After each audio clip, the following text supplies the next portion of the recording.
Observe the mom in her natural habitat, sleeping peacefully, dreaming of bento box lunches, butterfly-shaped sandwiches, using the restroom without someone coming in to ask her for a hug or to open a juice box for her. This is a rare glimpse into the peacefulness of the mom.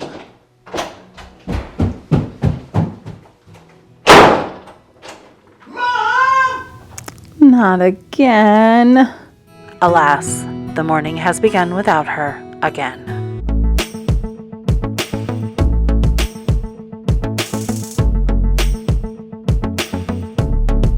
Well, hello friend, I'm Mary Beth with At What Cost, where simple living and deep faith go hand in hand. And today I am sharing all of my best productivity tips with you. So the other day, my kids were watching this movie, Smallfoot. Now, it's not my favorite, but there's a lesson there, so, you know. Every morning, they have to ring this gong to wake the sun god up, which is total garbage, and they end up figuring out in the end, the guy in charge oversleeps, and guess what? The sun comes up anyway. Who knew? You know who knew? Everybody. Like me, the people in Smallfoot, and all the collaborators in this mega motivation collaboration. You like how I worked that in there? Be sure to check out the other creators in this playlist hosted by Dawn at the Minimal Mom, where we are sharing all of our best productivity tips. Now, I don't actually feel like a pretty productive person most of the time, and this isn't a lifelong thing. This specifically happened when motherhood came along for me. Some things had to change, and I had to learn some hard lessons, especially that starting the day without me thing. Yeah, that was a hard one. And sometimes I don't even have to oversleep for it to happen. It can be as simple as feeling like everyone's bidding for my attention and I have a million things to get done in a short amount of time. And it feels like the day is just running away without me. In fact, the way that I used to handle things was basically like having a bunch of balls up in the air, and whichever one dropped and hit me in the face is the one that I would handle that day. Not a good long-term plan, friends. Not at all. Now, the best way that I have learned to combat most of this is by simplifying anything and everything we can. I'm a working mom with kids in school, so pretty much our morning routine and the whole goal of our morning is to get everybody up, ready, and out the door. Well, except me, because I work from home, so there's really like no door to go out of. But I still need to be ready for the day. And this takes some serious action, more than I think we can dive into in one video, but it starts with streamlining things like lunches, outfits, book bags, snacks, water bottles, shoes, all the things that we have to accomplish in the morning. I want that stuff to be as easy as possible to complete. Side note, while we're at it, the morning time is not the best time to reset all of those things.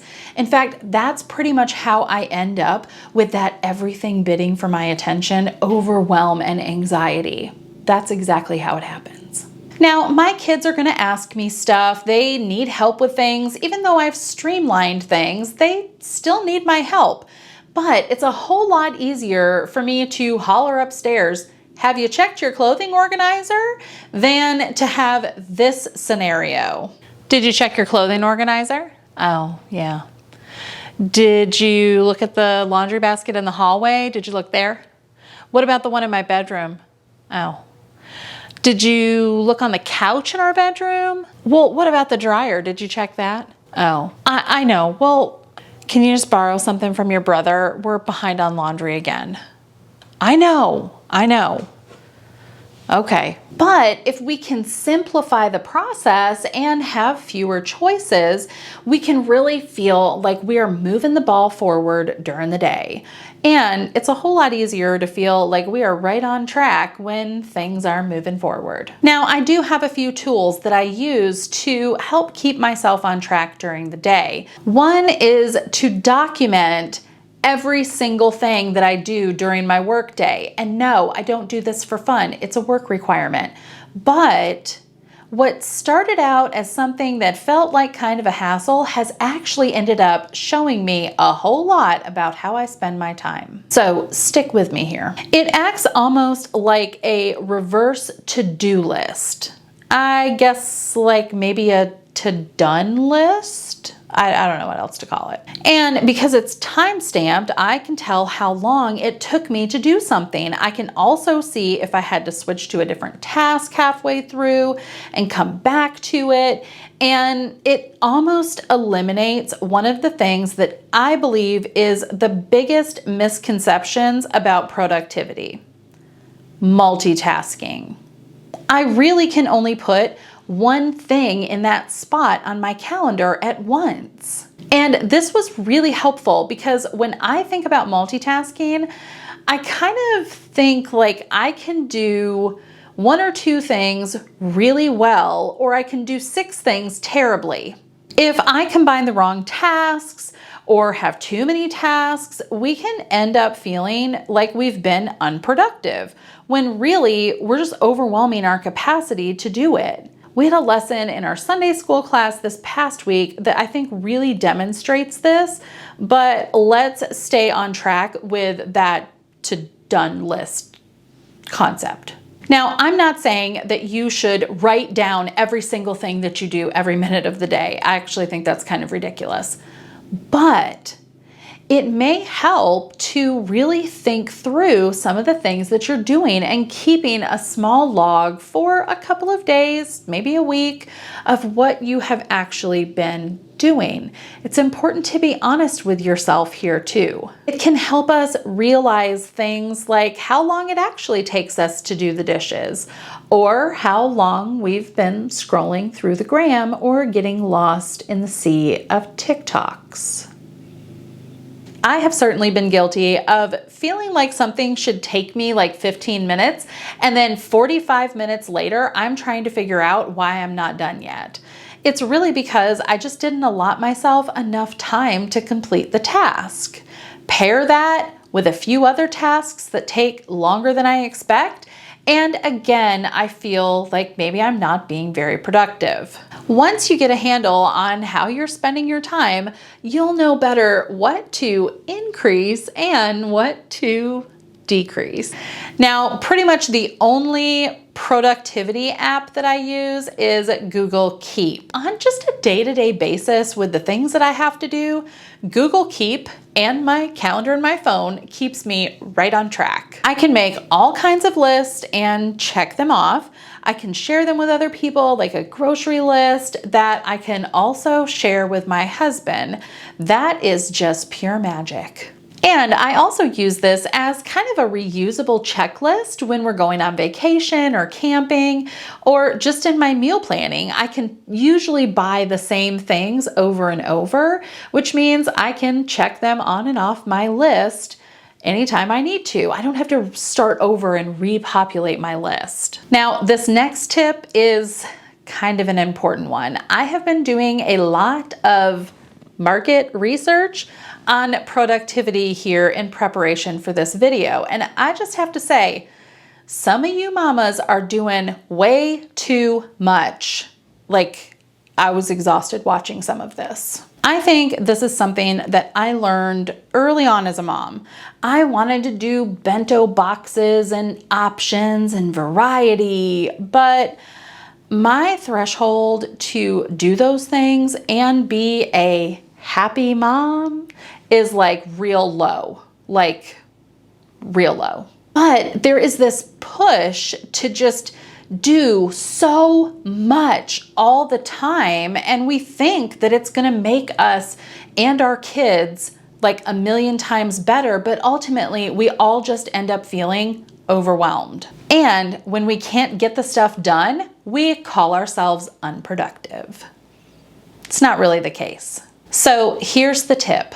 Stop trying to do all the things. Now, simplifying things like our clothes, our meal planning, our laundry, how we manage that kind of inventory of our home certainly helps. It helps a lot. It opens up capacity for us to be able to do a lot of the things that we maybe want to do or feel called to do. But what makes me feel the most productive and accomplished during the day is not the number of things that I'm able to check off the list. We can oftentimes fall into that trap of productivity, meaning more and more and more, how we can really get the most out of life. But there's so much more to life than just checking everything off of the boxes. And I know it's hard. It's hard right now to see where you might cut some things back.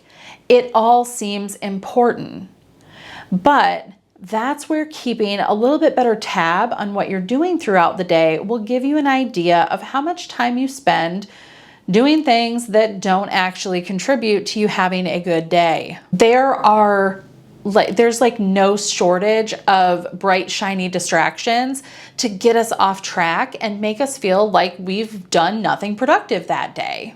The balance is really making sure that the time that I do spend completing my work and working on YouTube or doing Bible study or making dinner or any of the things that have to be done, that I'm being very intentional during that time. Which again is why I try to avoid multitasking as much as I can. Now, it's just not possible to not be doing more than one thing at once, but it is important that we pair the right things together. So I could listen to a podcast or play YouTube in the background while I'm doing dishes or folding laundry, although none of that takes that much time anymore. So it's got to be a real short podcast or a real short YouTube video, because by the time I get done, there's just not enough laundry to fold for that. Yeah, you'll get there too. But if my kids are around and I'm making dinner, I've got to narrow my focus to the most important things. This idea of narrowing my focus and really concentrating on the responsibility in front of me really rang true in our Sunday school class this past Sunday. We were studying Matthew 25 and the parable of the talents. And it really kind of struck me that the three men were all given talents or a sum of money.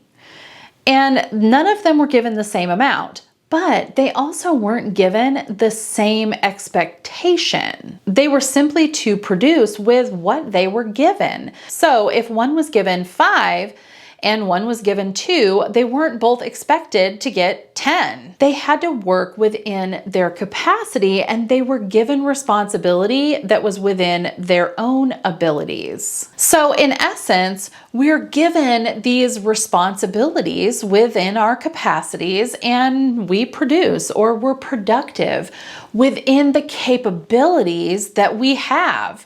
The expectation is not for us to work within someone else's capabilities, but within our own. But the lesson here too is to be diligent with our responsibilities and that production or bearing of fruit. Much of what makes us productive is really being a good gatekeeper of our attention, our time, our focus, our obligations. It's okay to not say yes to everything. It's okay to not make butterfly-shaped sandwiches. It's okay to hear about this whole yes day thing and think that it's quite possibly the worst thing that you could do for yourself or your kids. You have the capacity to do what God is calling you to do, not what God's calling someone else to do. And I know that it's hard to figure out exactly what that may be, but I'm telling you, if you simplify your life and you are able to spend more time pursuing your faith and being in relationship with the Lord, you're going to figure out what that is a whole lot easier. and I would love to talk more about that with you. So be sure to subscribe if you have not already, and consider joining our Bible study group if you'd like to take your faith and your Bible study to just a little deeper level. Be sure to check out the other contributors to this playlist. I know you're going to find some great tips there. Thanks for watching, and I'll see you in the next one.